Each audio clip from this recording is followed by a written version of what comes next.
In our Jerusalem studio is Jeff Balaban, Senior Counsel for International and Governmental Affairs from the American Center for Law and Justice, along with CBN News Senior Middle East Analyst John Wagi, and from Washington, CBN Senior Political Correspondent David Brody.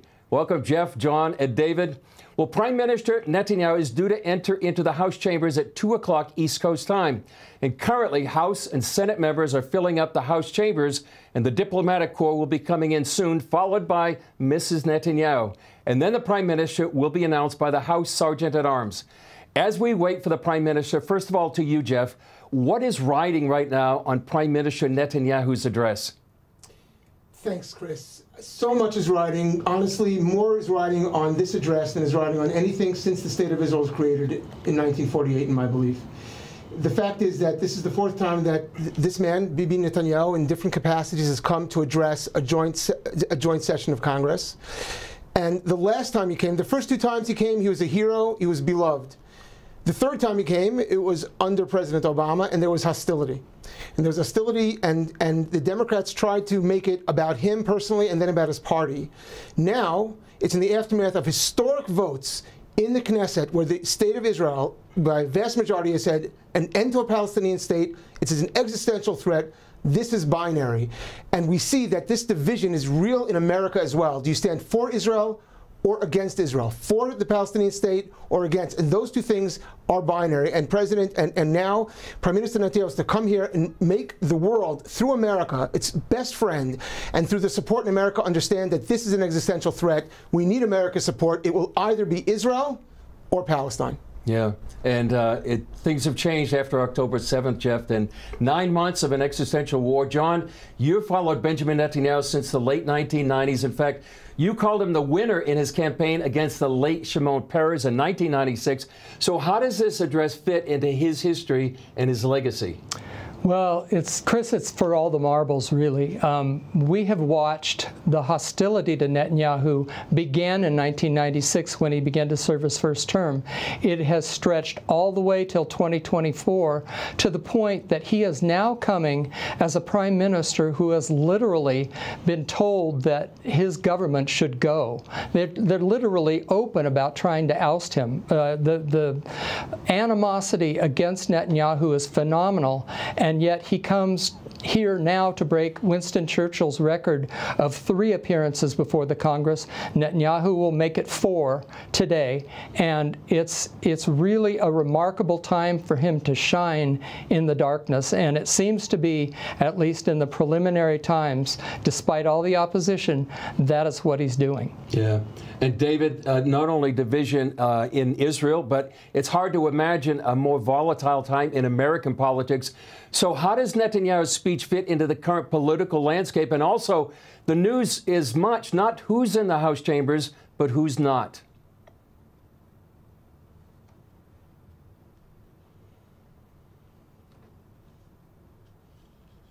Today in the House chamber for this joint session. That would top the over 50, close to 60 that didn't show up in 2015. So we're waiting and counting the numbers. The latest I have is that Nancy Pelosi will not be there.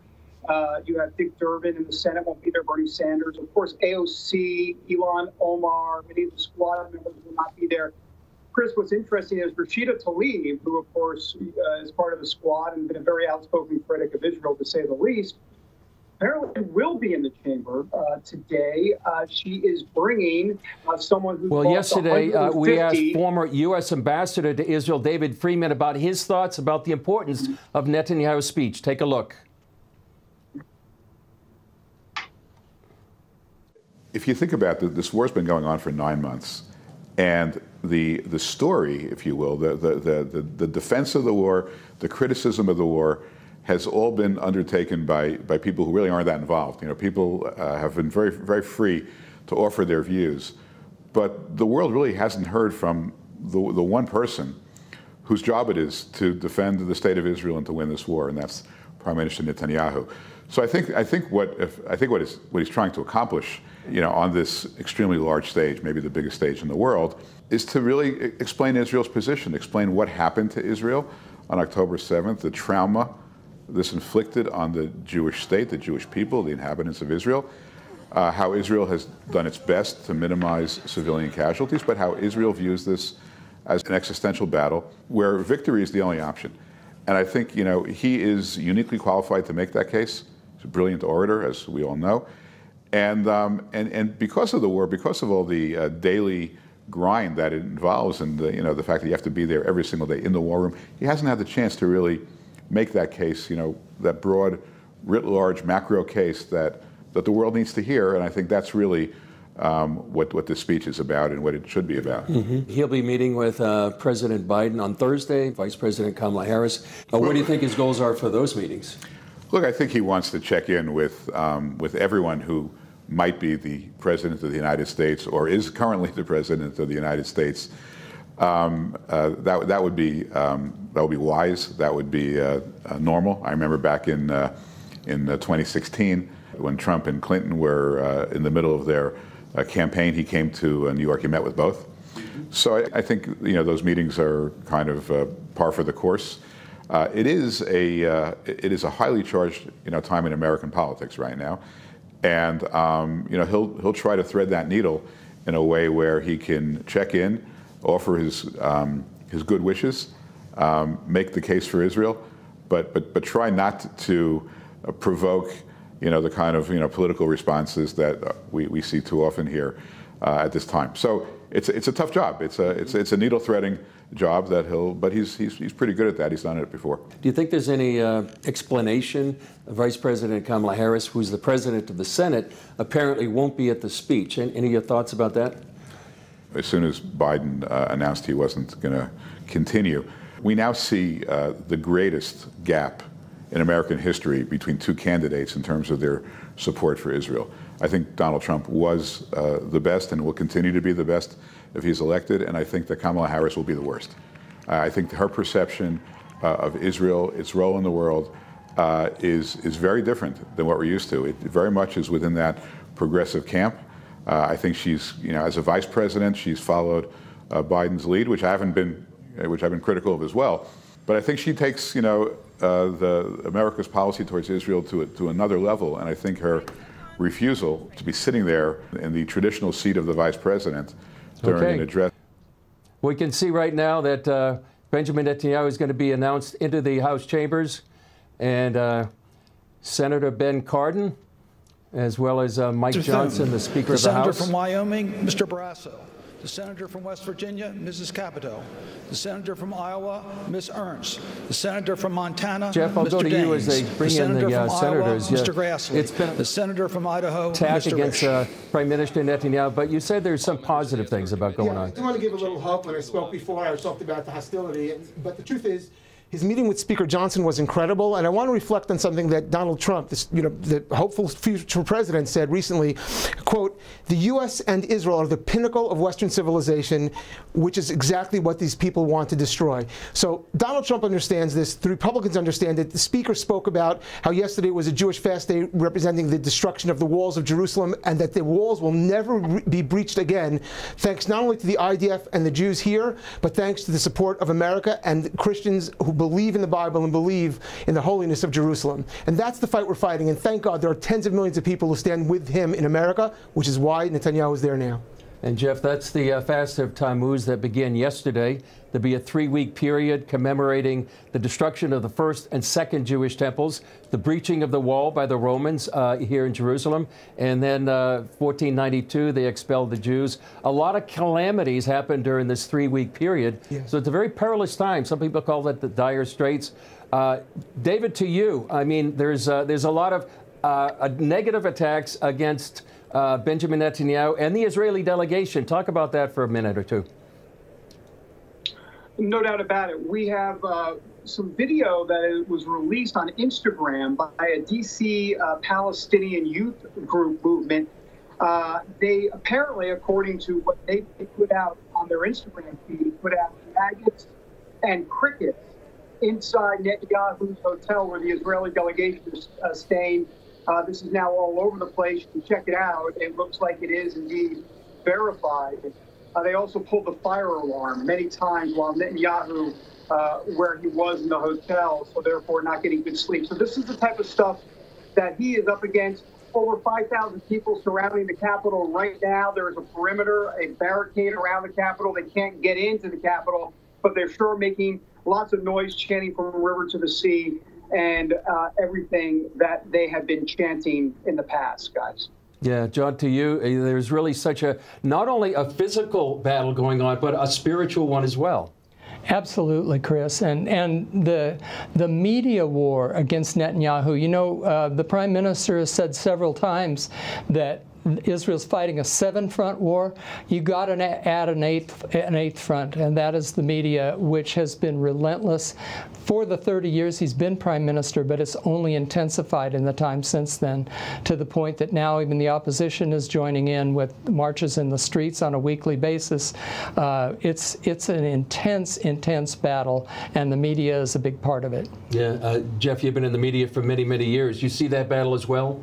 Absolutely. Even at the best of times, Israel is treated to a double standard that no other nation in the world is treated to, and it's very clear why. It's hostility to the fact that the Jews have a state and the Jews can defend themselves. And now, in this moment of existential war, which truly, it's the most brutal thing that's ever been shown to the world, all that does is create more hostility, and the media has been really they've run this campaign against Israel, calling it genocidal, when Israel, in fact, has managed to have the lowest non-combatant casualty rate in the history of warfare. Okay, and here we go. Here's Benjamin Netanyahu, I believe, the Dean of the Diplomatic Corps.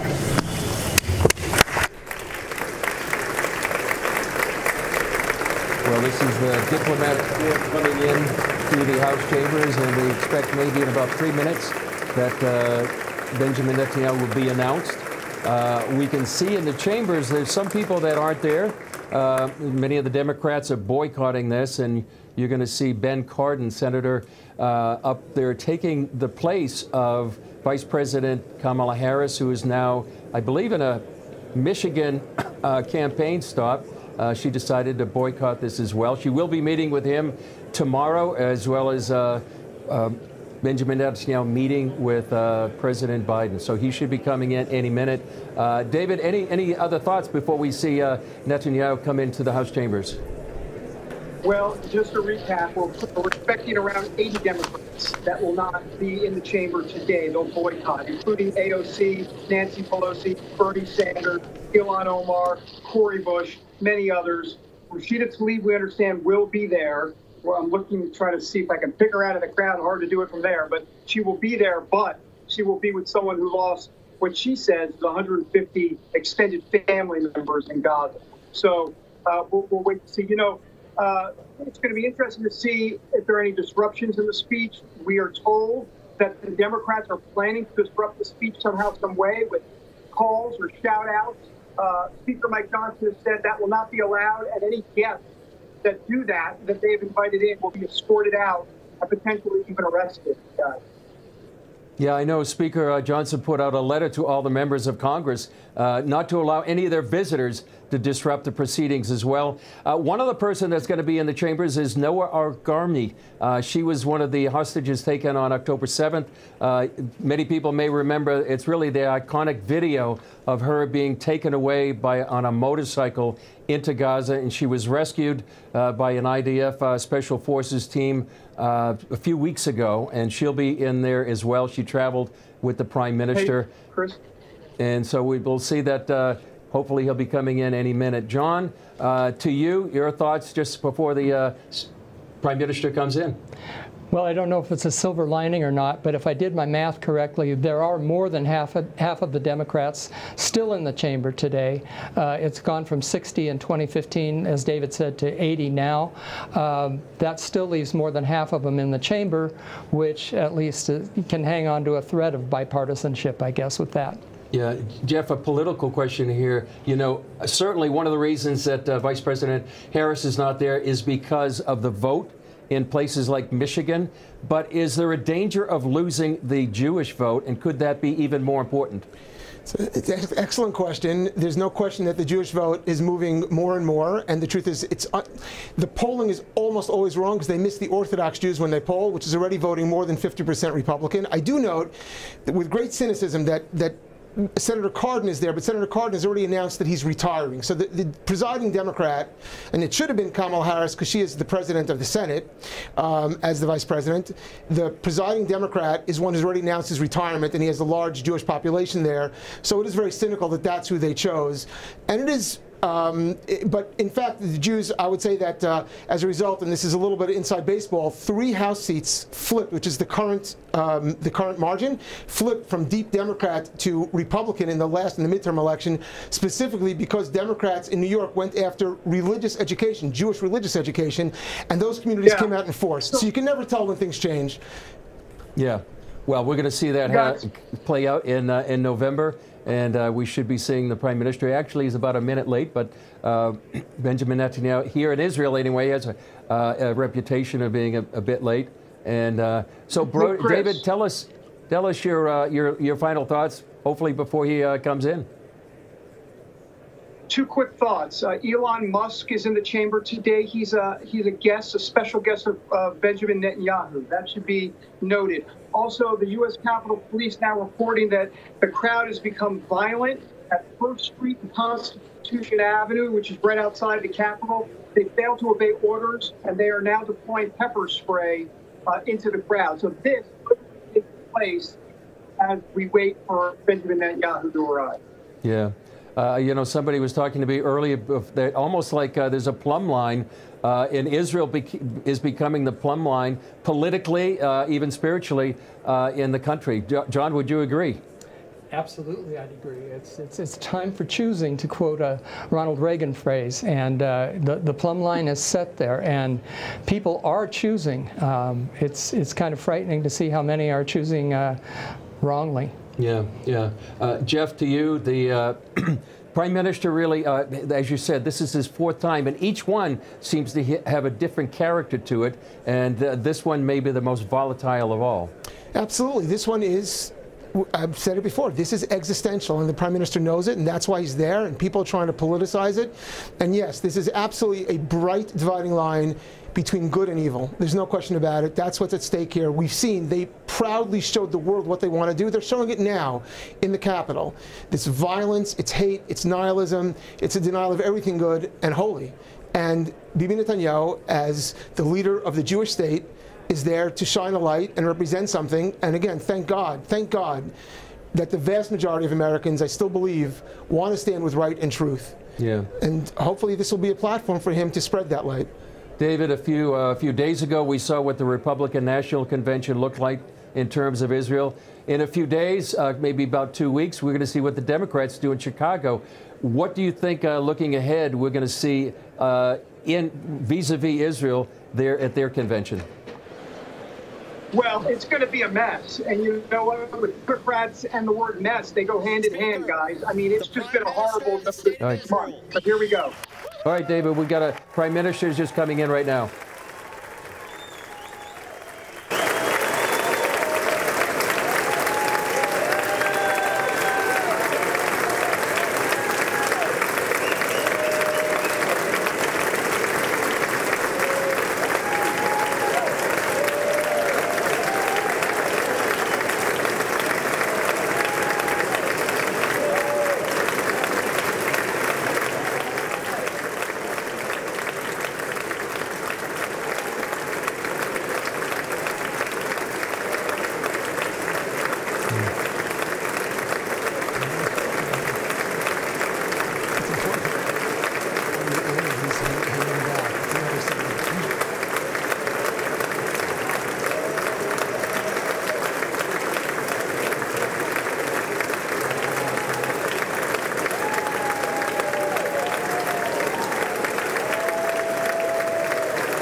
Well, he's getting a pretty raucous welcome here in the House chambers.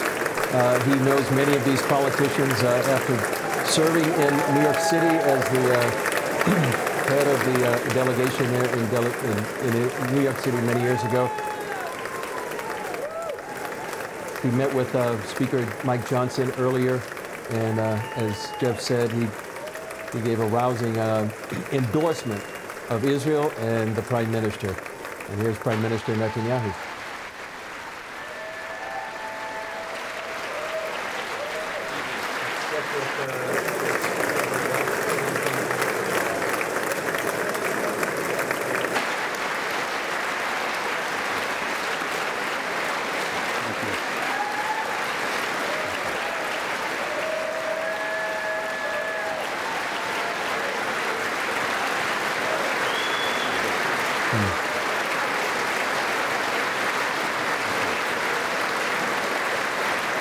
If any politician has really bridged the bond between Israel and the U.S., I think it's Benjamin Netanyahu, who has built ties politically with many of these congressmen and women and senators.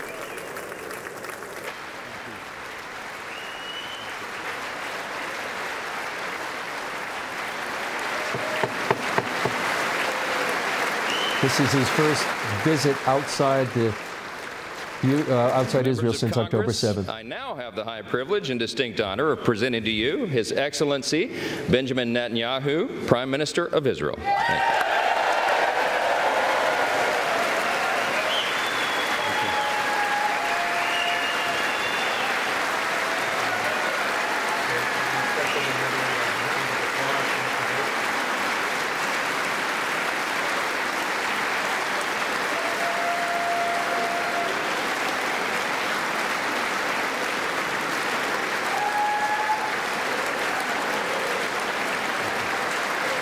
Thank you.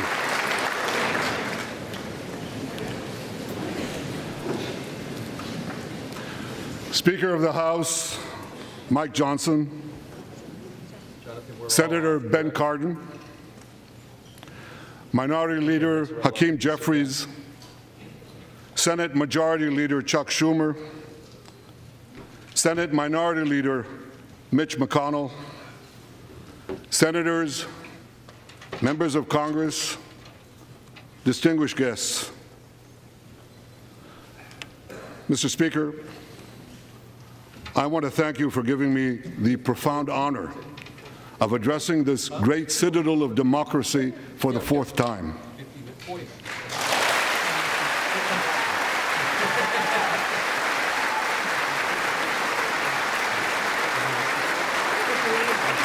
We meet today at a crossroads of history. Our world is in upheaval. In the Middle East, Iran's axis of terror confronts America, Israel, and our Arab friends. This is not a clash of civilizations. It's a clash between barbarism and civilization.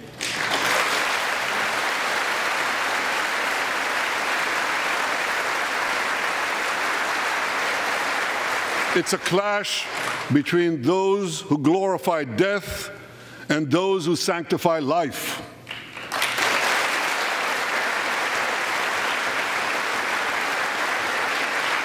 For the forces of civilization to triumph, America and Israel must stand together.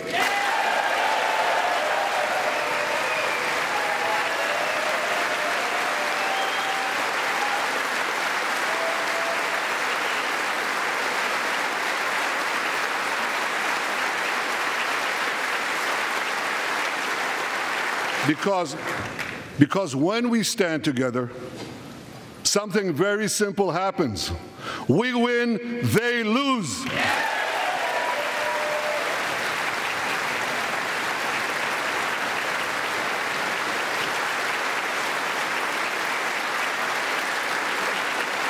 And my friends, I came to assure you today of one thing: we will win.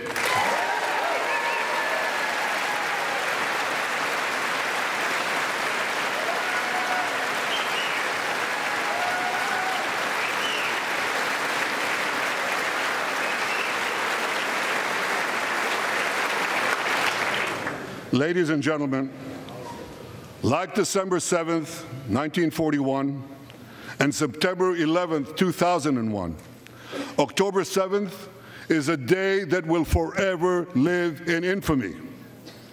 It was the Jewish holiday of Simchat Torah. It began as a perfect day, not a cloud in the sky. Thousands of young Israelis were celebrating at an outdoor music festival.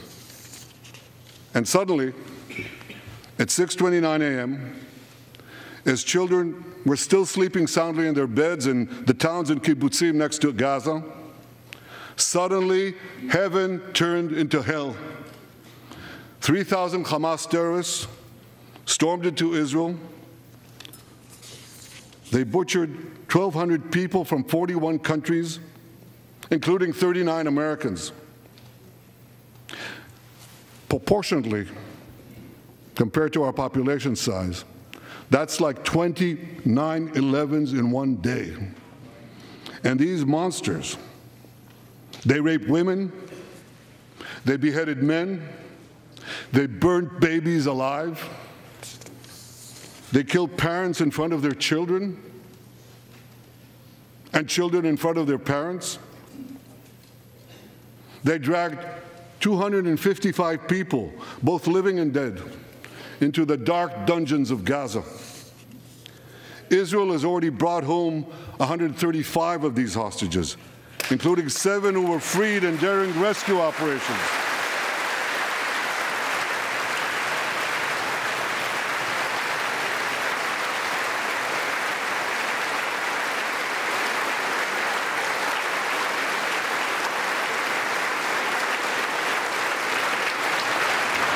One of those freed hostages, Noor Gamani, is here in the gallery, sitting near my wife, Sarah. On the morning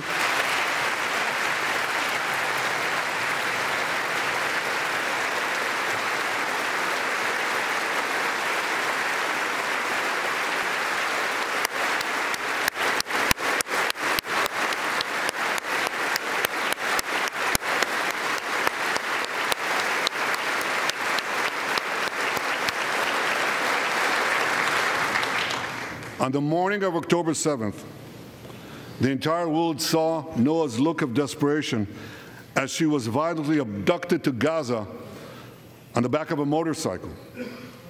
I met Noah's mother, Leora, a few months ago. She was dying of cancer. She said to me, "Prime Minister, I have one final wish. I wish to hug my daughter Noah one last time before I die." 2 months ago, I authorized a breathtaking commando rescue operation. Our special forces, including a heroic officer named Arnon Zmora, who fell in this battle, rescued Noah and 3 other hostages.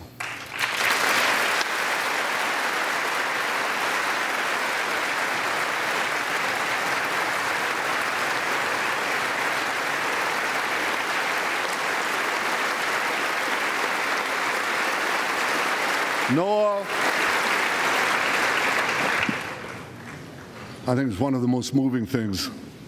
When Noah was reunited with her mother, Leora, and her mother's last wish came true. Noah, we're so thrilled to have you with us today. Thank you.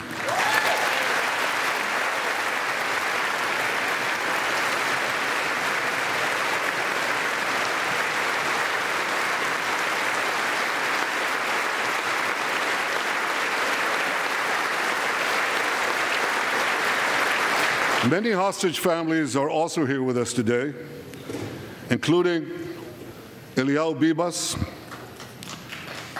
Eliyahu Bibas is the grandfather of those 2 beautiful red-headed boys, the Bibas boys, toddlers. And they were taken hostage with their mother and Eliyahu's son. The entire family was taken hostage. 2 beautiful red-haired children taken hostage. What monsters. And with us also is Iris Chaim, whose son Yotam bravely escaped Hamas captivity with 2 other Israelis, and tragically they were killed making their way back to our lines. We have with us also the families of American hostages. They're here.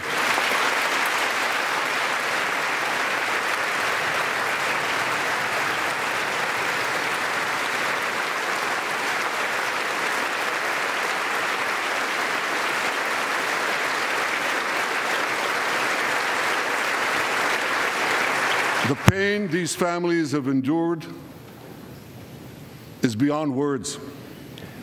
I met with them again yesterday, and I promised them this: I will not rest until all their loved ones are home, all of them.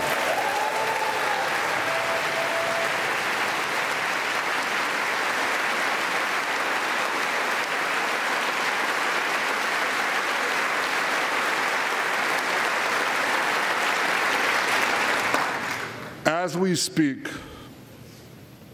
we're actively engaged in intensive efforts to secure their release, and I'm confident that these efforts can succeed. Some of them are taking place right now.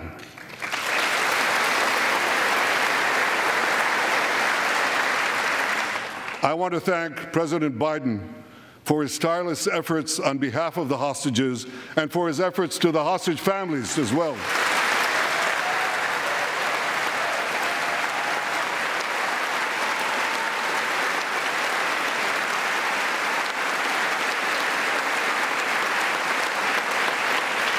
I thank President Biden for his heartfelt support for Israel after the savage attack on October 7th.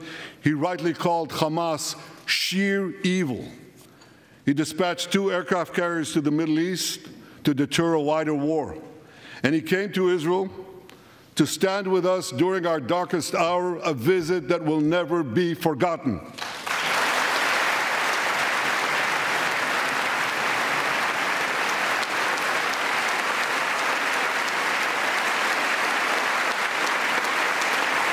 President Biden and I have known each other for over 40 years. I want to thank him for half a century of friendship to Israel and for being, as he says, a proud Zionist. Actually, he says a proud Irish-American Zionist.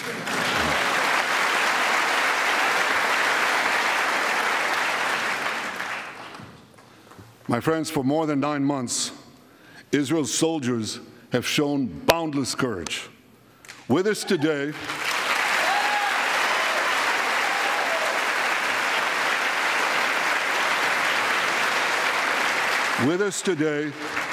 is Lieutenant Avichai Reuven.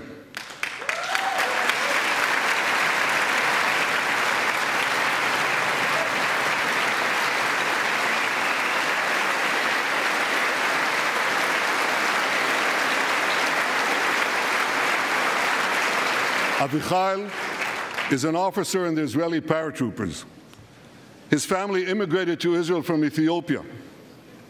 In the early hours of October 7th, Avichai heard the news of Hamas's bloody rampage. He put on his uniform, grabbed his rifle, but he didn't have a car. So he ran 8 miles to the front lines of Gaza to defend his people.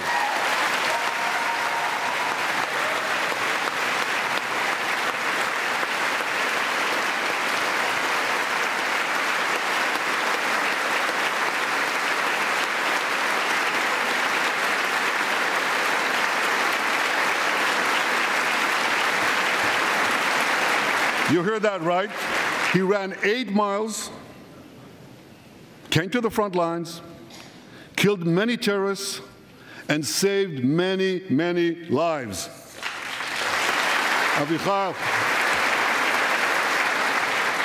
we all honor your remarkable heroism. Another Israeli is with us here today, and he's stand up right next to Avichai. This is Master Sergeant Ashraf al-Bakhiri.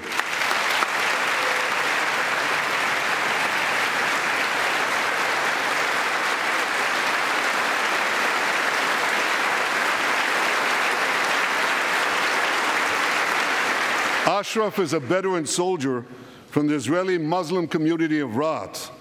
On October 7th, Ashraf too killed many terrorists. First, he defended his comrades in the military base, and he then rushed to defend the neighboring communities, including the devastated community of Kibbutz Be'eri. Like Ashraf,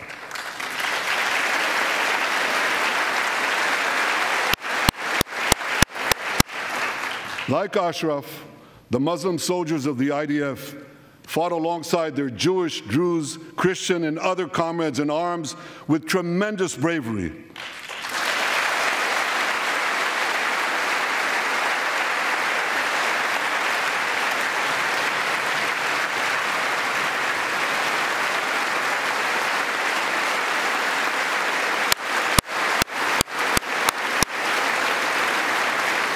A third hero, Lieutenant Asa Sofer, is also here with us.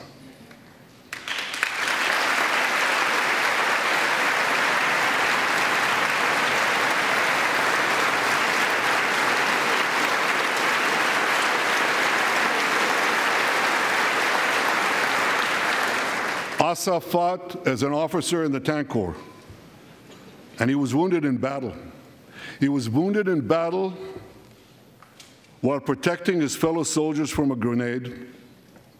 He lost his right arm and the vision in his left eye. He's recovering, and incredibly, within a short time, Asa will soon return to active duty as a commander of a tank company.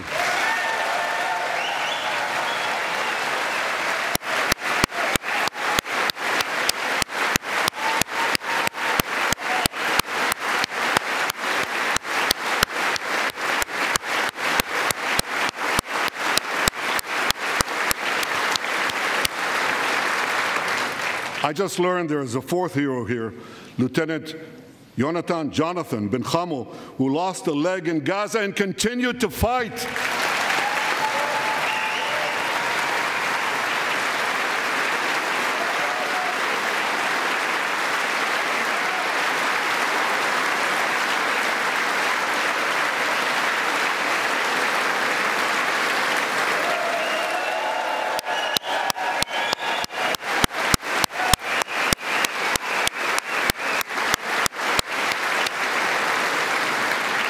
My friends, these are the soldiers of Israel, unbowed, undaunted, unafraid.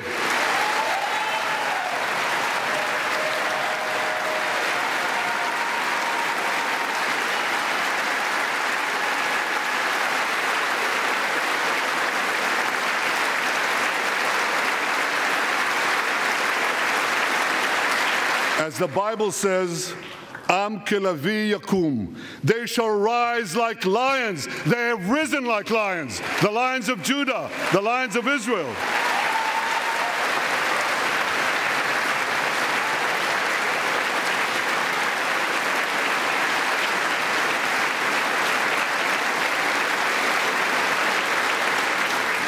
Ladies and gentlemen, the men and women of the IDF come from every corner of Israeli society, every ethnicity, every color, every creed, left and right, religious and secular. All are imbued with the indomitable spirit of the Maccabees, the legendary Jewish warriors of antiquity. With us today is Yechiel Leiter, the father of one of those Maccabees. Yechiel's father escaped the Holocaust and found refuge in America. As a young man, Yechiel moved to Israel and raised a family of 8 children. He named his eldest son, Moshe, after his late father. Moshe became an exemplary officer in one of our elite commando units. He served with distinction for 2 decades while raising 6 beautiful children of his own. On October 7th, Moshe volunteered to return to combat. 4 weeks later, he was killed when a booby-trapped mine exploded in a tunnel shaft right next to a mosque. At his son's funeral, Yechiel said this: "If the state of Israel had not been established after the Holocaust, the image engraved in our collective memory would have been the photograph of that helpless Jewish boy in the Warsaw Ghetto holding his hands up in the air with Nazi rifles pointed at him. But because of the birth of Israel, Yechiel continued, because of the courage of soldiers like my son Moshe, the Jewish people are no longer helpless in the face of our enemies.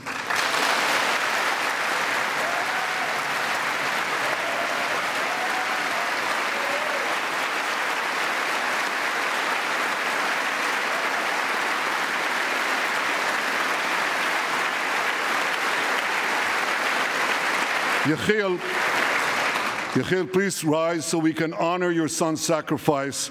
And I pledge to you and to all the bereaved families of Israel, some of whom are in this hall today, the sacrifice of your loved ones will not be in vain.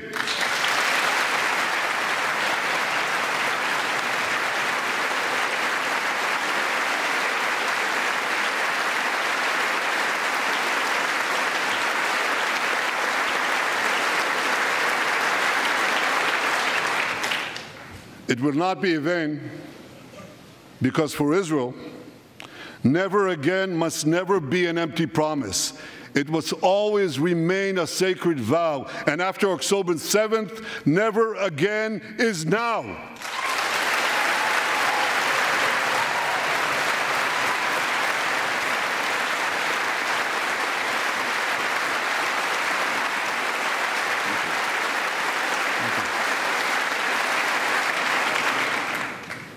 My friends, defeating our brutal enemies requires both courage and clarity.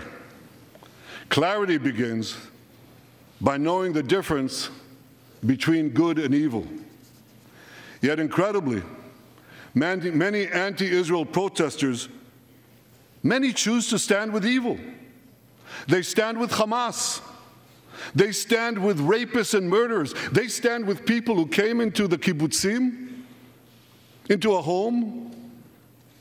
The parents hid the children, the two babies, in the attic, in a secret attic. They murder the families, the parents. They find the secret latch to the hidden attic, and then they murder the babies. These protesters stand with them. They should be ashamed of themselves.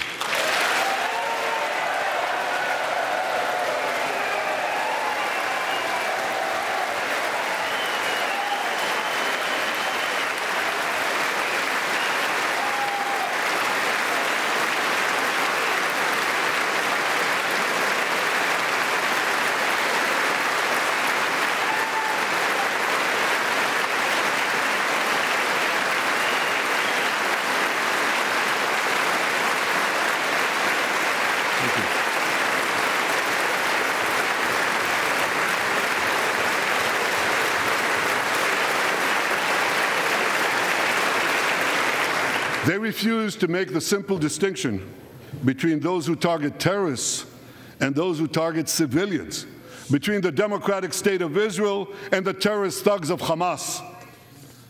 We recently learned from the National Security Director, U.S. Director of National Intelligence, that Iran is funding and promoting anti-Israel protests in America. They want to disrupt America. So these protesters burn American flags even on the 4th of July. And I wish to salute the fraternity brothers at the University of North Carolina who protected the American flag against these anti-Israel protesters.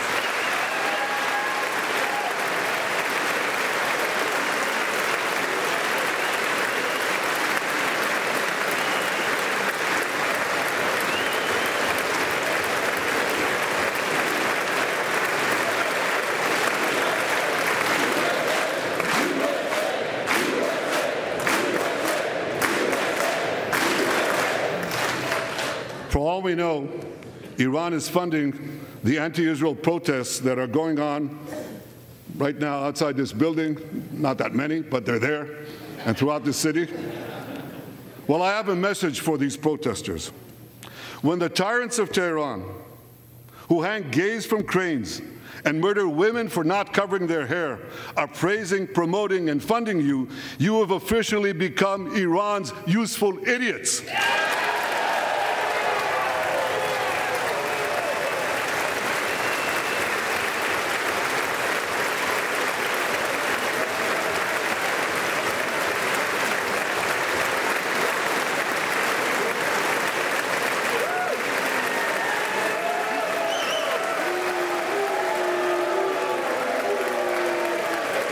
some of these protesters, and it's amazing, absolutely amazing, some of these protesters hold up signs proclaiming gays for Gaza. They might as well hold up signs saying chickens for KFC.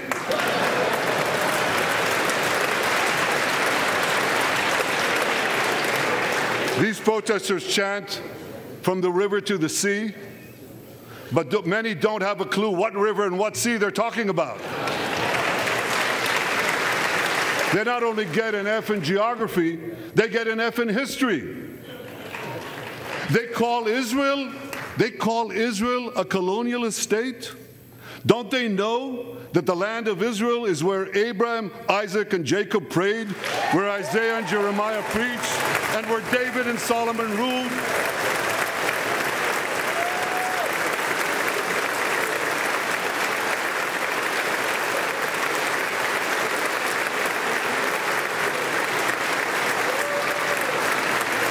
For nearly 4,000 years, the land of Israel has been the homeland of the Jewish people. It's always been our home. It will always be our home.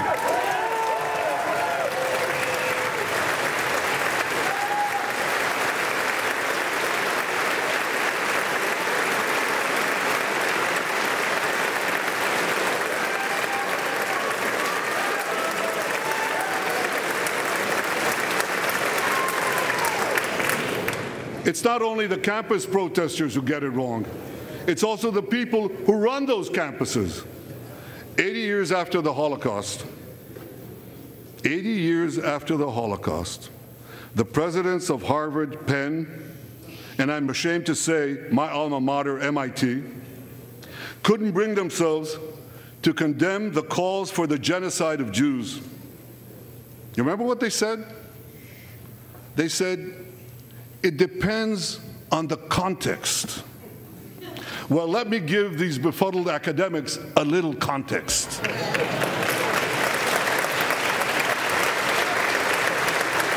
Anti-Semitism is the world's oldest hatred.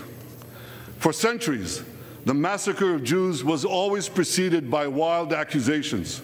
We were accused of everything from poisoning wells to spreading plagues, to using the blood of slaughtered children to bake Passover matzahs. These preposterous anti-Semitic lies led to persecution, mass murder, and ultimately to history's worst genocide, the Holocaust. Now, just as malicious lies were leveled for centuries at the Jewish people, malicious lies are now being leveled at the Jewish state. No, don't applaud. Listen. The outrageous slanders that paint Israel as racist and genocidal are meant to delegitimize Israel, to demonize the Jewish state, and to demonize Jews everywhere. And no wonder we've witnessed an appalling rise of anti-Semitism in America and around the world. My friends, whenever and wherever we see the scourge of anti-Semitism, we must unequivocally condemn it and resolutely fight it, without exception.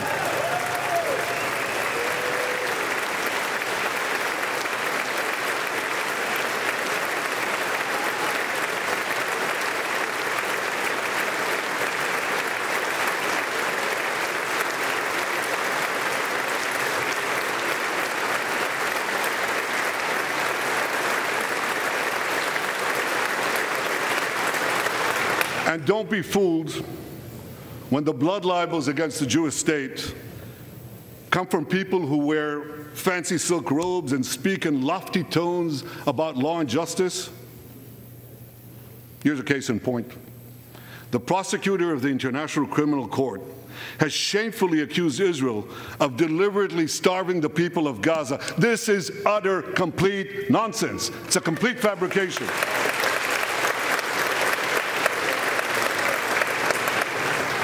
Israel has enabled more than 40,000 aid trucks to enter Gaza. That's 500,000 tons of food, and that's more than 3,000 calories for every man, woman, and child in Gaza.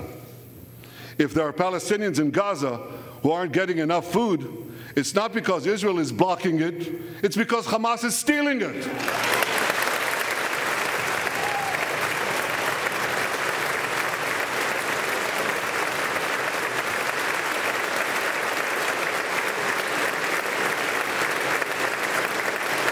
So much for that lie, but here's another. The ICC prosecutor accuses Israel of deliberately targeting civilians. What in God's green earth is he talking about? The IDF has dropped millions of flyers, sent millions of text messages, made hundreds of thousands of phone calls to get Palestinian civilians out of harm's way. But at the same time, Hamas does everything in its power to put Palestinian civilians in harm's way. They fire rockets from schools, from hospitals, from mosques. They even shoot their own people when they try to leave the war zone. A senior Hamas official, Fathi Hamad, boasted, listen to this, he boasted that Palestinian women and children excel at being human shields. His words, excel at being human shields. What monstrous evil. For Israel, every civilian death is a tragedy. For Hamas, it's a strategy. They actually want Palestinian civilians to die so that Israel will be smeared in the international media and be pressured to end the war before it's won. This would enable Hamas to survive another day, and as they vowed, to carry out October 7th again and again and again. Well, I want to assure you, no matter what pressure is brought to bear, I will never allow that to happen.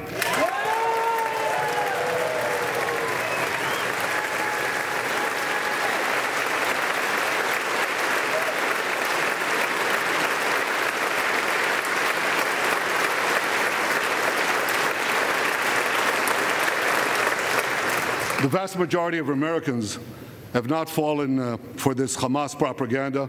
They continue to support Israel. And I want to say thank you, America, and thank you, senators and House members who continue to support us, continue to support Israel, continue to support the truth and see through the lies. But as for the minority that may have fallen for Hamas's con's job, I suggest you listen to Colonel John Spencer. John Spencer is head of urban warfare studies at West Point. He studied every major urban conflict. I was going to say in modern history. He corrected me, no, in history. Israel, he said, has implemented more precautions to prevent civilian harm than any military in history and beyond what international law requires.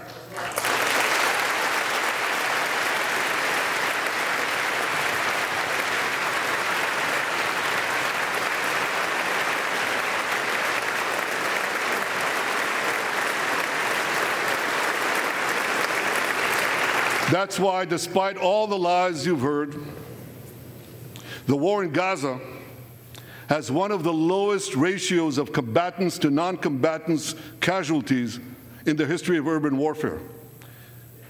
And you want to know where it's lowest in Gaza? It's lowest in Rafah.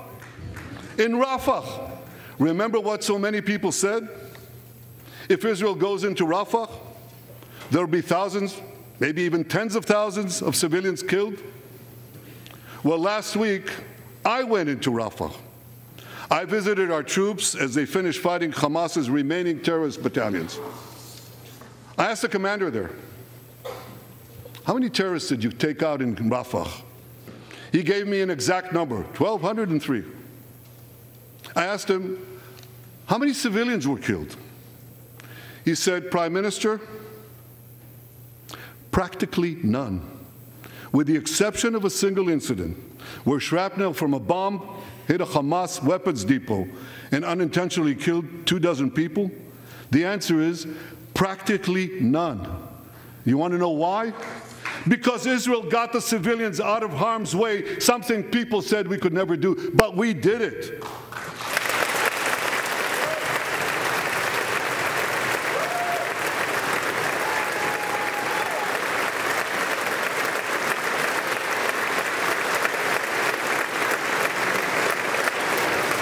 These heroes here today, the heroic soldiers of Israel, should not be condemned for how they're conducting the war in Gaza. They should be commended for it.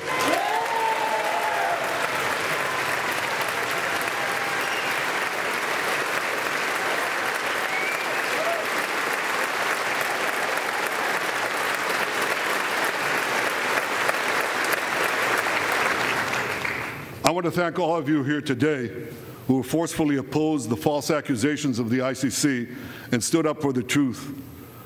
These lies are not only libelous, they're downright dangerous. The ICC is trying to shackle Israel's hands and prevent us from defending ourselves. And if Israel's hands are tied, America is next.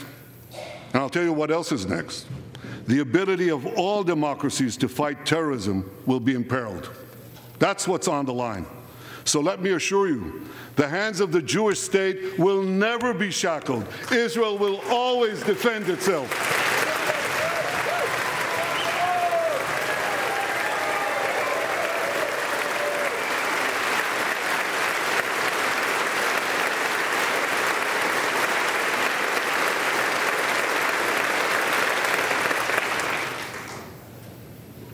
My friends, in the Middle East, Iran is virtually behind all the terrorism, all the turmoil, all the chaos, all the killing. And that should come as no surprise. When he founded the Islamic Republic, Ayatollah Khomeini pledged, "We will export our revolution to the entire world." We will export the Islamic revolution to the entire world. Now ask yourself, which country ultimately stands in the way of Iran's maniacal plans to impose radical Islam on the world? And the answer is clear. It's America, the guardian of Western civilization and the world's greatest power.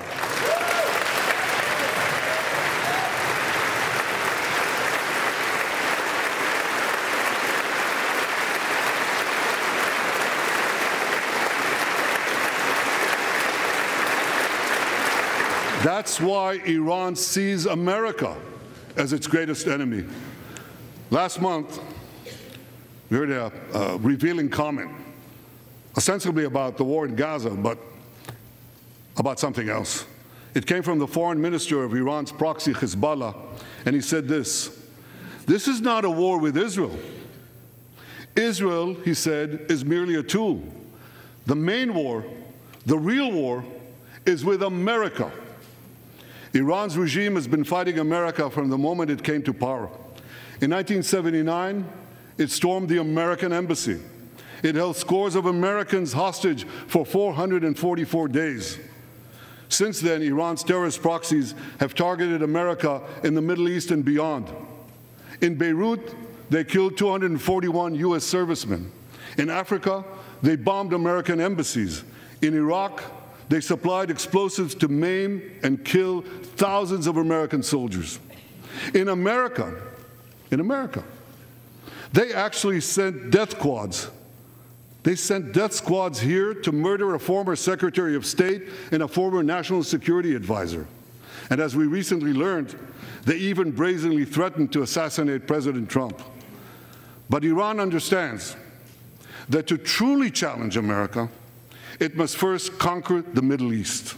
And for this, it uses its many proxies, including the Houthis, Hezbollah, and Hamas.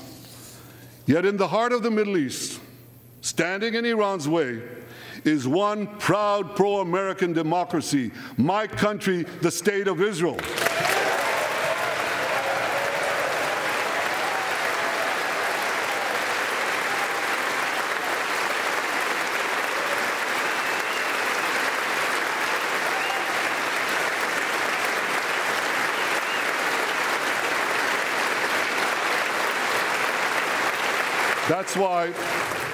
That's why the mobs in Tehran chant death to Israel before they chant death to America.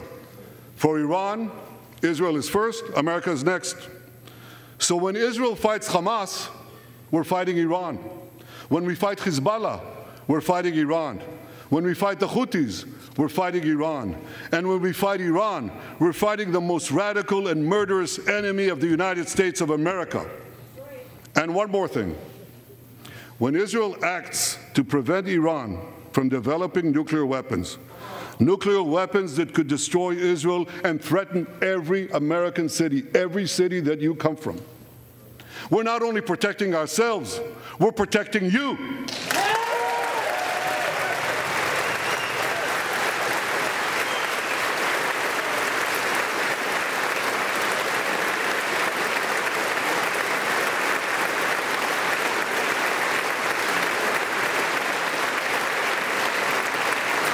My friends, if you remember one thing from the speech, remember this. Our enemies are your enemies. Our fight is your fight, and our victory will be your victory.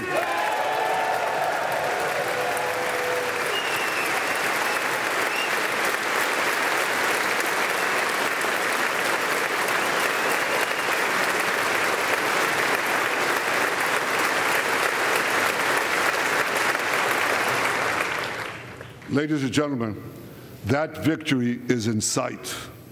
Israel's defeat of Hamas will be a powerful blow to Iran's axis of terror.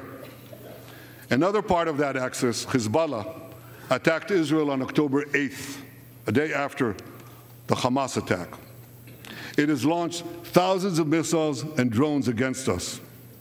80,000 of our citizens in northern Israel evacuated their homes, becoming effectively refugees in their own land. We are committed to returning them home. We prefer to achieve this diplomatically, but let me be clear.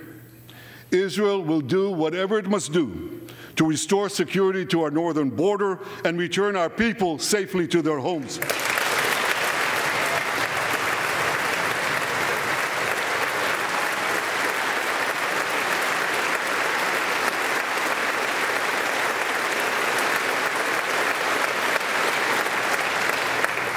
Last Friday, a third Iranian proxy, the Houthis, attacked Tel Aviv with a deadly drone. It exploded a few hundred feet from the American consulate, killing one person and injuring 9. On Saturday, I authorized a swift response to that attack. All our enemies should know this. Those who attack Israel will pay a very heavy price. And as we defend ourselves,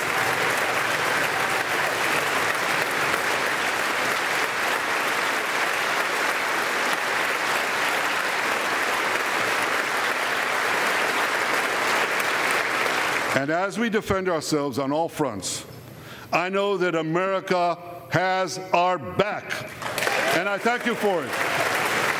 All sides of the aisle, thank you.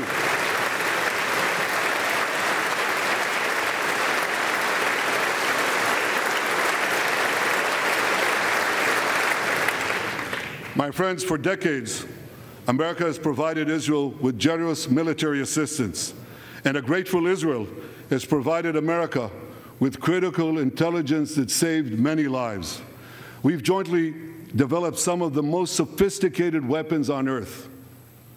I choose my words carefully. We've jointly developed some of the most sophisticated weapons on earth that help protect both our countries. And we also help keep Americans' boots off the ground while protecting our shared interests in the Middle East.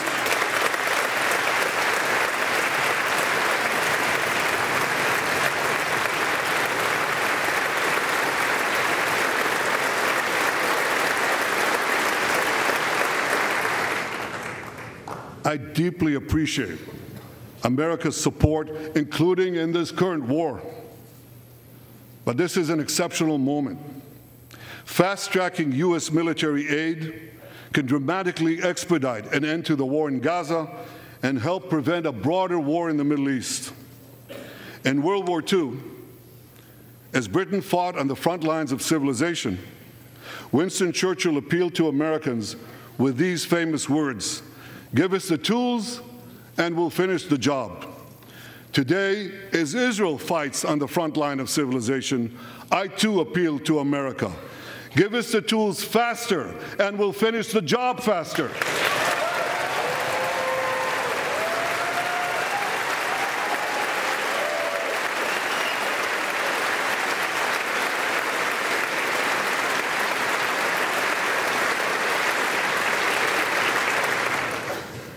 My dear friends, the war in Gaza could end tomorrow if Hamas surrenders, disarms, and returns all the hostages.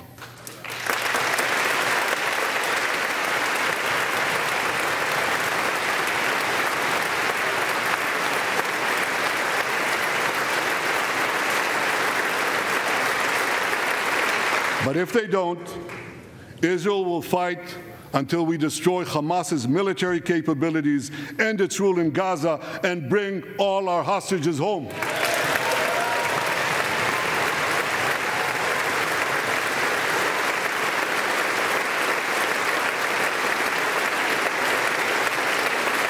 That's what total victory means, and we will settle for nothing less. The day after we defeat Hamas, a new Gaza can emerge. My vision for that day is of a demilitarized and de-radicalized Gaza. Israel does not seek to resettle Gaza, but for the foreseeable future, we must retain overriding security control there to prevent the resurgence of terror, to ensure that Gaza never again poses a threat to Israel.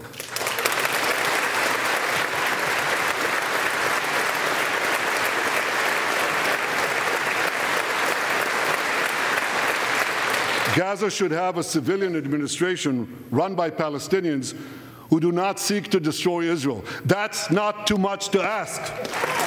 It's a fundamental thing that we have a right to demand and to receive.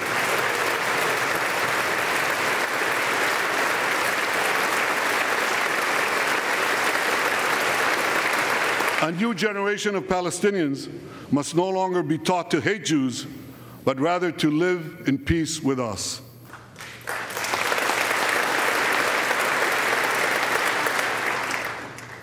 Those twin words, demilitarization and de-radicalization, those two concepts were applied to Germany and Japan after World War II, and that led to decades of peace, prosperity, and security. Following our victory, with the help of regional partners, the demilitarization and de-radicalization of Gaza can also lead to a future of security, prosperity, and peace. That's my vision for Gaza.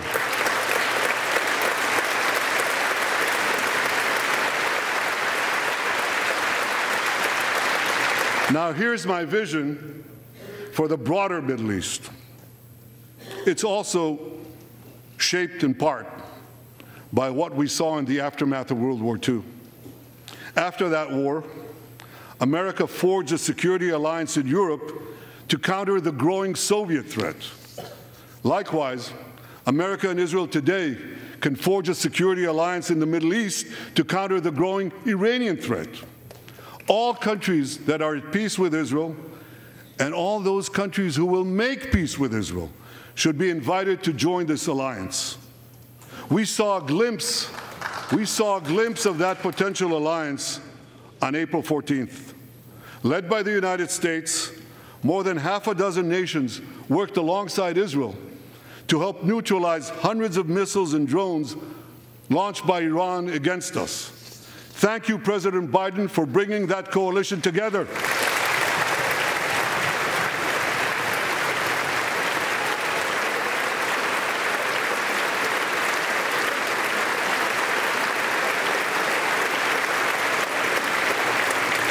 The new alliance I envision would be a natural extension of the groundbreaking Abraham Accords. Those accords saw peace forged between Israel and 4 Arab countries, and they were supported by Republicans and Democrats alike. We could call, I have a name for this new alliance. I think we should call it the Abraham Alliance. I want to thank President Trump for his leadership in brokering the historic Abraham Accords.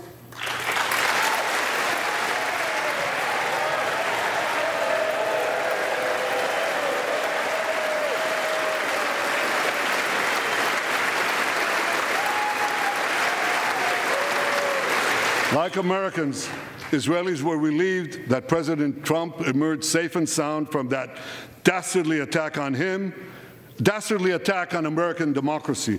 There is no room for political violence in democracies.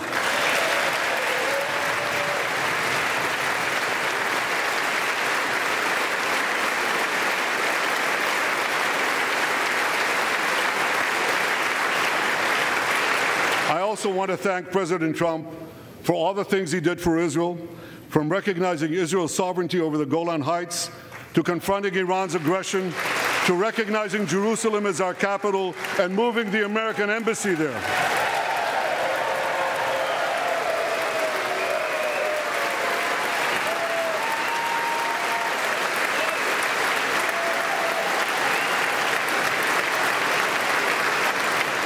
That's Jerusalem, our eternal capital, never to be divided again.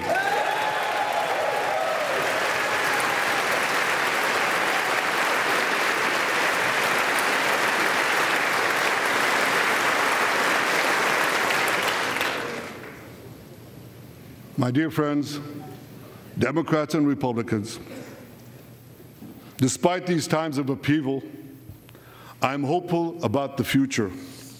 I'm hopeful about Israel because my people, the Jewish people, emerged from the depths of hell, from dispossession and genocide. And against all odds, we restored our sovereignty in our ancient homeland. We built a powerful and vibrant democracy, a democracy that pushes the boundaries of innovation for the betterment of all humanity. I'm hopeful about America because I'm hopeful about Americans. I know how much the people of this country have sacrificed to defend freedom. America will continue to be a force for light and good in a dark and dangerous world. For free peoples everywhere, America remains the beacon of liberty its extraordinary founders envisioned back in 1776.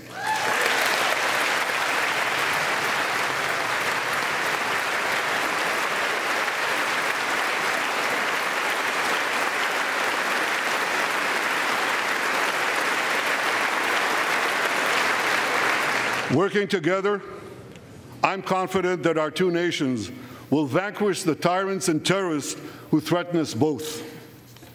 As Israel's Prime Minister, I promise you this: no matter how long it takes, no matter how difficult the road ahead, Israel will not relent, Israel will not bend. We will defend our land, we will defend our people, we will fight until we achieve victory. Victory over liberty, rather victory of liberty over tyranny, victory of life over death, victory of good over evil. That's our solemn commitment.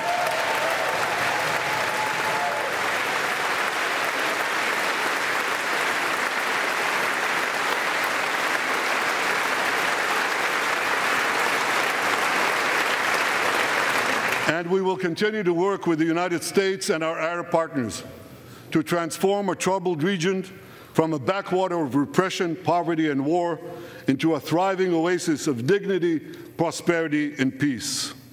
In this noble mission, as in many others, Israel will always remain America's indispensable ally. Through thick and thin,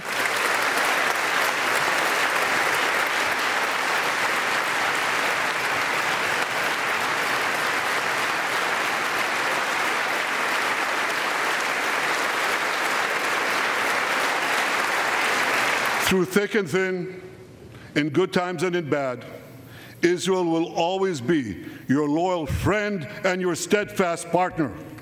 On behalf of the people of Israel, I came here today to say thank you, America. Thank you for your support and solidarity. Thank you for standing in Israel, with Israel, in our hour of need. Together we shall defend our common civilization. Together we shall secure a brilliant future for both our nations.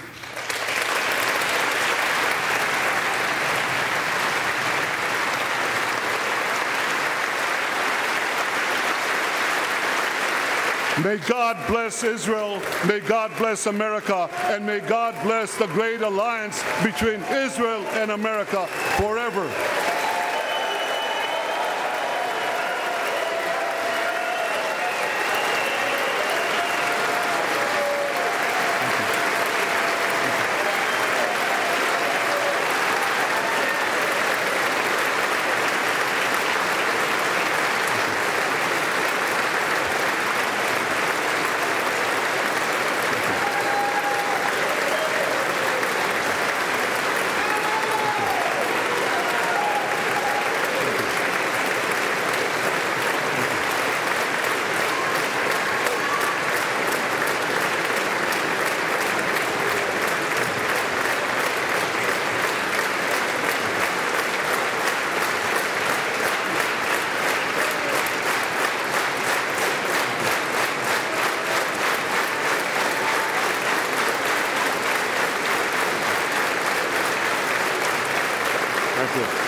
Okay, thanks for joining us after Prime Minister Benjamin Netanyahu's speech. Just amazing speech for many of us listening to this in terms of laying out the case for Israel since October 7th. He made so many points about the protesters not understanding their geography or their history, about the college presidents, putting things in context. He talked about the IDF soldiers. He really made a point, it seemed to me, that he wanted to show the bravery of IDF soldiers since October 7th. Noah Aragamani, that iconic hostage with that video of her as she was taken away by Hamas terrorists. So we've been talking about this here in the studio and also with you, David. First of all, to you, Jeff, your thoughts on exactly how Prime Minister Netanyahu really laid out the case for Israel on the world stage. Yeah. Chris, I mean, so many reactions. There's so many high points there. As you pointed out while he was speaking, they might as well have stayed standing and applauding him. He was fantastic. Just a few points that I noticed. And also while I was doing this, I was watching some of the comments here on CBN, what people were saying. And one of them was, we need a president like Prime Minister Netanyahu. That kind of reaction, the fact that the chamber breaks out into USA, USA when he's speaking, it tells you something. People were talking about the modesty of the IDF soldiers, Muslim and Jew alike. And I think it was also important. We here in Jerusalem, we see the truth of Israel. In America, they're trying to make it a race war. It's not. This is an unbelievably diverse society. And that was highlighted by some of the people who came and showed this is the truth of the Jewish state. This is the truth of the state of Israel. It's open and it's welcoming and it's all about peace and life. And he showed that in so many different ways. I do want to point out also, because I'm here and I'm the American Center for Law and Justice, we just got permission from the ICC, who we referenced, the International Criminal Court that's going after Israel and treating them like Hamas, like terrorists, and trying to have an arrest warrant for the Prime Minister, that we are now going to be, and we're working on this day and night, to put in a brief defending Israel against the depredations of the ICC, which it's not the first time that's happened. We continue to do that, and we're proud to do that. And it was a very important issue that the Prime Minister raised, because they're trying to turn him into an international war criminal on the flimsiest and most hostile and evil of grounds. Anyway, I think honestly it was fantastic, and the fact that he reminded America, who our enemies are in America, and got applause for that, that the Iranians are our enemies. Their mission is to destroy America and our civilization, and Israel is just on the front line. And finally, I just want to point out that he said something so important, that that Israel keeps America's boots off the ground. And those detractors are trying to say that Israel's trying to drag America into a war. It's quite the opposite. Israel stands here against the enemy of America now and always. Really, God bless him. John, as I mentioned earlier, you've covered Benjamin Netanyahu since 1996 and until today. How would you rate the speech? How would you characterize how he made his case to the world? Well, I think he did what he needed to do today, and he did it in a very powerful way. Some of the things, Chris, when we're here on a day-to-day basis covering a war for the better part of 10 months now, some of the bits and pieces and phrases we've heard quite a few times, but it was put together in a very masterful way. And I think for me, one of the highlights came near the end when he simply stated that I think he said for the foreseeable future, Israel needed to have security control of Gaza. And that's something that a lot of people in Israel are wanting to hear more and have it communicated to the United States, where everybody keeps lecturing Israel on what happens the day after, and when are you going to restore Palestinian control of the area, and when are you going to get a two-state solution. The answer on the minds of a vast majority of Israelis is, we're not going to a two-state solution. So that was a significant kind of smaller point that came near the end. Yeah. David, to you, what was the highlight for you during the speech? Well, there's so many. First of all, obviously passionate, defiant, some would say righteous anger throughout the speech. Quite a few things. First of all, he really did take aim at what's been going on here with the protesters in America, and I thought it was very well played. And of course, the line, and I'll get it right here specifically, he said protesters holding up signs proclaiming gays for Gaza, they might as well hold up signs saying chickens for KFC. I mean, it's that type of stuff that really kind of resonates with the average American here who's been looking at these protesters going, really? Are you serious? But beyond that, there was a lot of lines in the speech, but one that really stood out to me is the fact that Kamala Harris was not there, the vice president, noticeably absent. He said this line here. He said, some say if Israel enters Rafah, Palestinian civilians have nowhere to go. Well, that's a dig at Vice President Harris, who said exactly those words, that Palestinian civilians will have, quote, no place to go. And so that was clearly meant to talk about Vice President Harris in that way. A lot of praise for Biden. I'm glad he did the President Trump praise as well. I think it would have not been appropriate if he didn't do both, because obviously President Trump's done a lot for Israel. So those were some of my views overall. But I will say this, as I look at some of the reactions inside the chamber, which is, of course, politically what I'm looking for. First of all, you heard a lot of loud applause when he was coming in. But let's take a step back for a second. Don't be fooled. Half of that chamber was Republican, half was Democrat. The Democrats were standing. They were not applauding. None of them. Maybe one or two. I was counting. I tried to do a quick count. A couple. That's about it. So you have many Democrats not applauding. Actually, pretty much all of them. You had that. You had Rashida Tlaib hold up a sign that said war criminal on the front and something about genocide on the back. I'll double check what it said about genocide. But she had a war criminal sign. She was told to take it down. She did, and she put it right back up again. Chuck Schumer on the way in. I don't know if you saw that, but Chuck Schumer looked at Netanyahu. Netanyahu looked at Schumer, and they just kind of nodded at each other. No handshake, and Chuck Schumer was not applauding.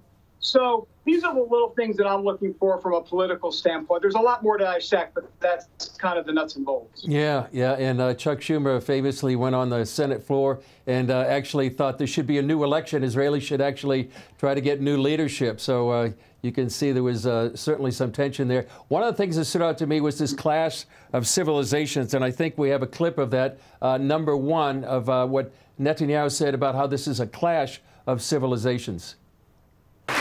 We meet today at a crossroads of history. Our world is in upheaval. In the Middle East, Iran's axis of terror confronts America, Israel, and our Arab friends. This is not a clash of civilizations. It's a clash between barbarism and civilization.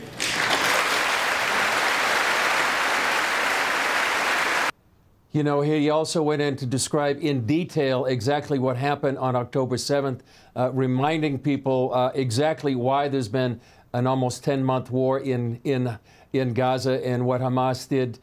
Just the barbaric things. We were down there just 1 week in a kibbutz Be'eri and heard just horrific stories of what actually Hamas did. John, you know, he really laid the case out again of what happened and why we've been at war for, Israel's been at war for almost 10 months.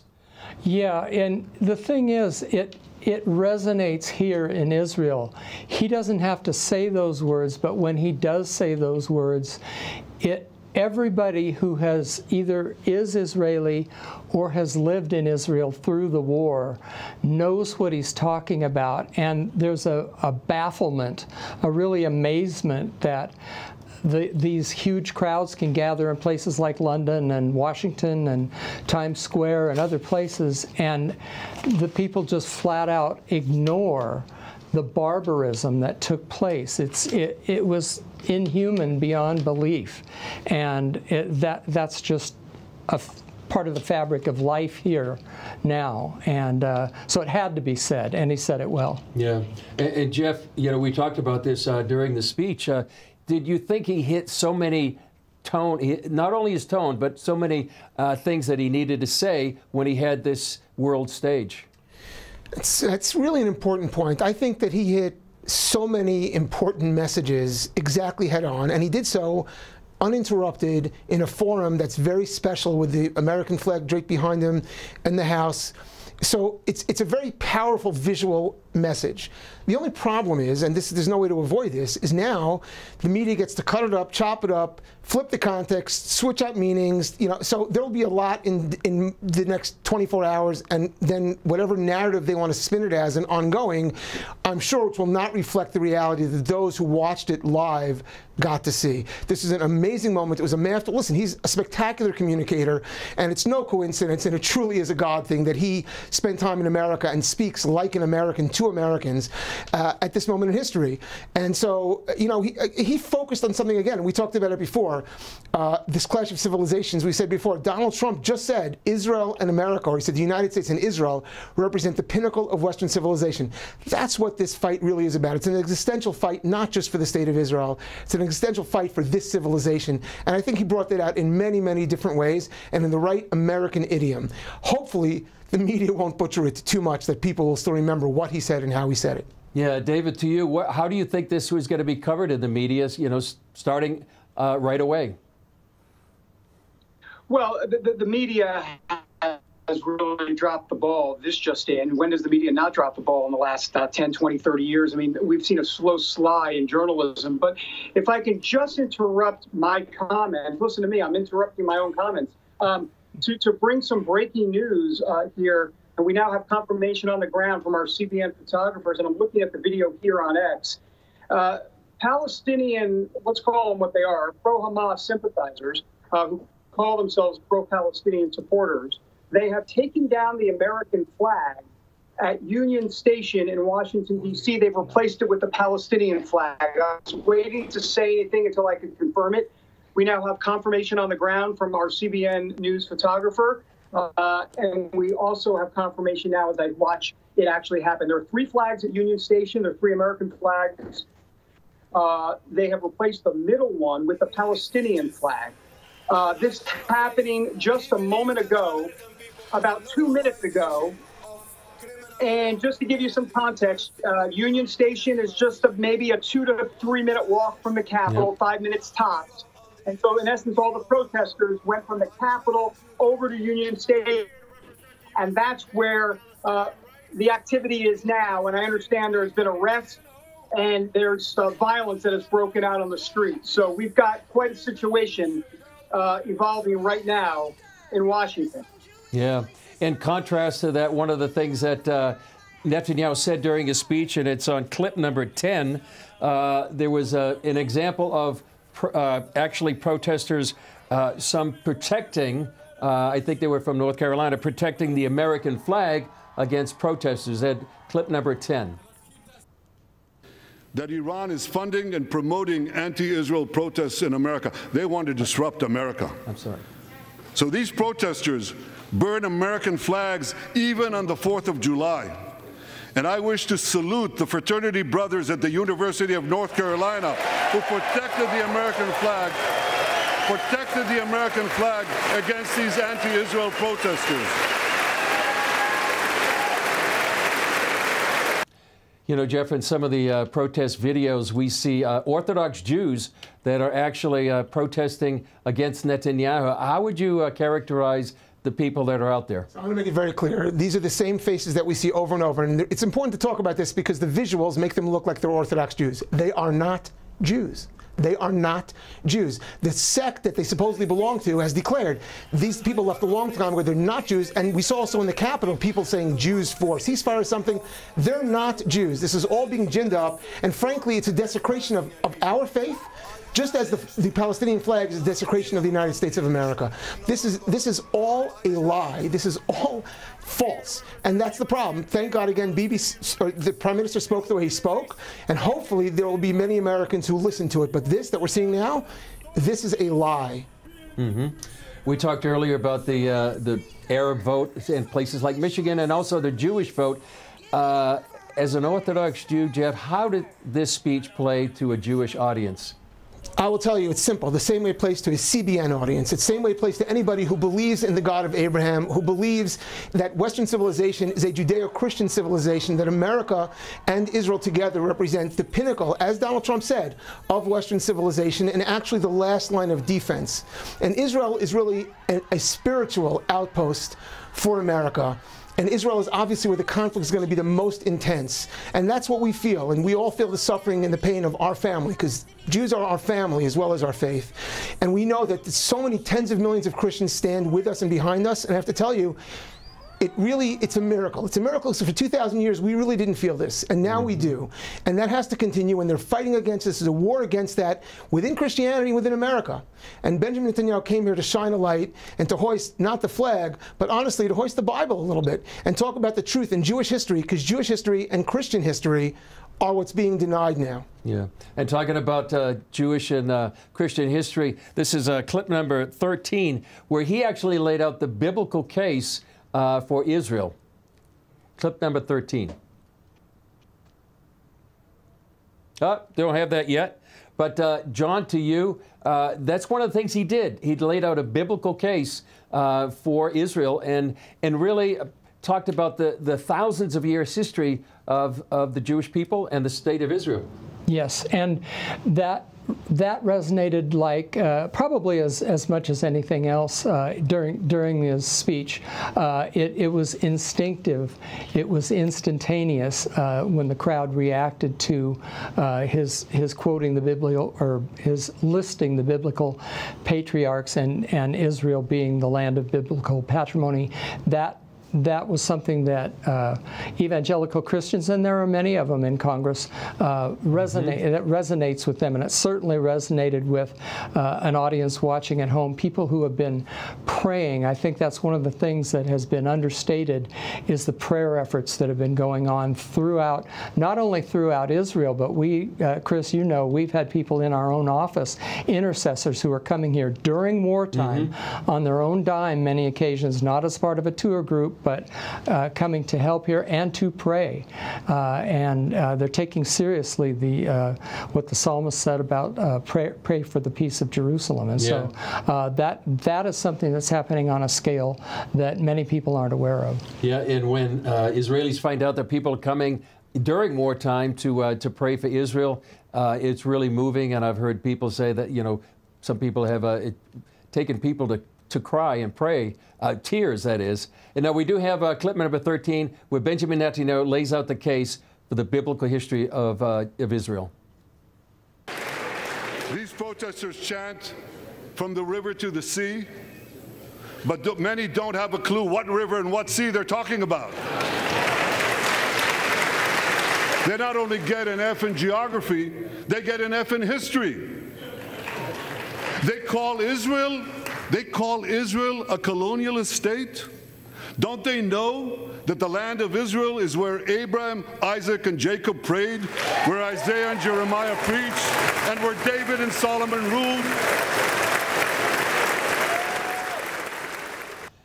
Well, David, to you, as a Bible believer as well, do you think he made the case for the Jewish people in light of all the demonization that's been going on literally globally since October 7th? No doubt about it. And look, the America first, we hear so much about America first. Well, you know what? Let's go to Genesis 12:3, where it says, I will bless those who bless you, and I will curse those who curse you. And in essence, that's the bottom line as to why America should be supporting Israel. There's so many other reasons. We can go into 20 or 30 of them, and Benjamin Netanyahu did quite a bit of that today. But from a biblical perspective, that's where, in essence, it begins and ends. Oh, by the way, there's some GPS coordinates, if you will, in the Bible as well, as it relates to Judea and Samaria. So folks of history, biblical and otherwise, might want to take a look at exactly the boundaries in terms of the land that God gave to the Jewish people. Let me just say one last thing. Well, a couple of things. Let me give you a political note here. The Jewish vote is going to be very interesting in places like Pennsylvania. You know, Pennsylvania is the one state that actually has the most Jewish voters that will take place in the general election. They typically have about 4% of the vote in Pennsylvania is made up of Jewish voters. So obviously Pennsylvania being a swing state. So we'll look there. I know a lot of it has been made about Michigan and the Muslim Americans, Arab Americans that are in the Michigan area. But let's also remember they make up about 1%, just about 1% of the vote there. But in Pennsylvania, I think that'll be a little bit more of a significant political lift, if you will. One last thing, and it's more of a personal note. Many of you at CBN may know. If you don't, I guess I'll tell you now. I grew up Jewish, gave my life to Jesus in 1988, so it's been, I don't want to do the math, but it's been a while. I guess about almost 40 years, 35 or so. And, I grew up in a Reformed Jewish household.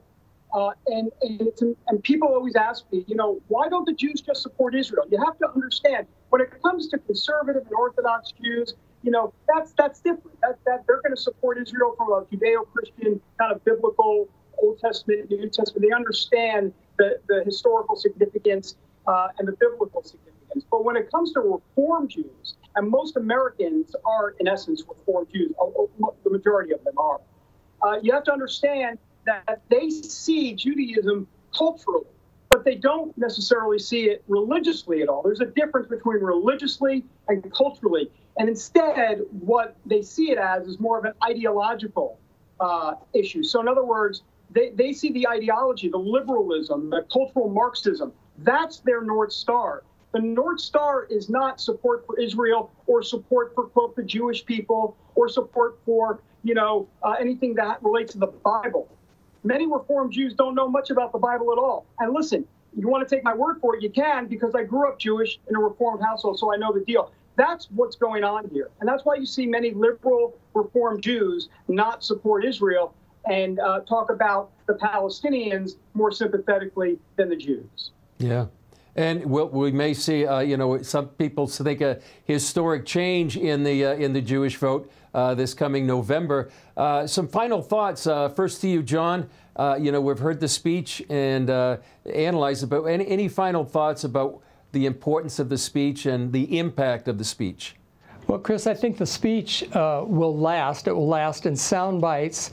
It will last in the sense of inspiration that he gave perhaps to a Christian audience as well as to the Jewish audience, the Israeli audience.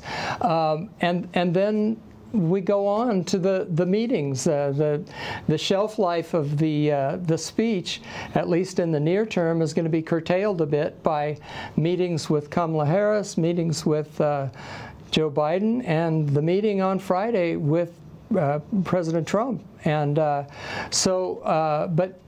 but he has set a benchmark here. He has stated what Israel's case is for the war, for the pursuit of victory, for the continued Israeli control over Gaza, which happened in the speech tonight, and so it's there for people to check the record. And he has been remarkably consistent since October 7th about the goals that were laid out for Israel. Tonight he talked a little bit more about the future and a peaceful future that comes beyond this seven-front war that he's in now. So it's a slog. He's still in one, but he made an extremely important mark in becoming the most invited guest to Congress in history, in the history of America. Yeah, so. And really, since October 7th, he's really had so much opposition here within Israel, and also the opposition from the Biden administration in many ways. Jeff, to you, any final thoughts about the impact of the speech? Very briefly, he broke Winston Churchill's record in terms of numbers of occasions, and Winston Churchill, one of the great orators in the English language, I would say Netanyahu is right up there. I think that this speech represents a fusion of two moments, and I say this now to a Christian audience who cares, who prays. Bibi said, never again is now. It's true. Never again is now. It's already had. But there's another way to look at it, which is such a time as this. And that's never been more true. And so now's the time to pray. Now's the time also to get out and vote. Because so much hangs in the balance now. So please, pray and vote, because we can turn never again is now into such a time as this, honestly, with your help, with these viewers' help, and with the world, with America's help. And it's so vital for the soul of the world. Yeah. David, to you, final thoughts, personally and politically. Well, I would echo what Jeff said there, because really what we're talking about is presidential leadership. Kamala Harris, a no-show today. So if she ends up becoming president, she is to the left of Joe Biden. Let's be very clear about that. President Trump is shown to be extremely pro-Israel. So you basically have two different worlds as it relates to what America's relationship will be like with Israel going forward. And I know there's been some criticism of the Biden administration over the handling of this war. Well, buckle your seatbelt if it's Kamala Harris. Then it's going to go 0 to 60, or at this point, maybe 30 to 90, if you will, in very short order. I think that's kind of the stake. Now, the one last thing I would say, Chris, is that I think the speech gave the America First Republicans a lot of sound bites and an arsenal and narrative to use to make an America First case as to why to support Israel. I think it's now contingent upon folks that support President Trump and other Republicans that are part of this America First movement, the MAGA movement, to actually articulate why supporting Israel is America First. There's been a lot of talk about Ukraine and MAGA, and the fact that MAGA is not behind at all what Biden is doing in Ukraine. Well, Israel is different. It's much different. And if they say it's different, or if you think it's different, you have to make the case why it's different. And I think Benjamin Netanyahu laid out a lot of that today in the speech. Yeah, I think it was a masterful explanation of what's been going on since October 7th and a very forceful defense for Israel and in this alliance with America and the Jewish state. Well, I would say also that this is just remarkable what he's done, and just an extraordinary, as he did, lay out all these cases on so many fronts of what's happened since October 7th. So I just want to thank everyone. And also to remind, as Jeff had alluded to and others, a really reminder to pray for Israel, to pray for America, to pray for the peace of Jerusalem and for the Jewish people. We talked earlier about the fast of Tammuz. It's a very critical time in Jewish history right now for the next 3 weeks until the day of Tisha B'Av, which was a calamity for so many times in the history of the Jewish people. And as Jeff said, and so what Netanyahu said, never again is now, a real reminder why Christians, Zionists are standing with Israel, praying for Israel around the world, probably like never before. So thanks for joining us for this coverage of Prime Minister Benjamin Netanyahu's address to the joint session of Congress. I want to thank Jeff Balaban from the American Center for Law and Justice. And if you want to know more about that, you can go to aclj.org. And also John Wagi here in our studio and David Brody there in Washington. Thank you for joining us for this, this analysis of this historic speech. Thanks for joining us. You can watch more coverage tomorrow on CBN News Watch early in the morning, and then the 700 Club. And later in the week, you can join us for Jerusalem Dateline. God bless from Jerusalem.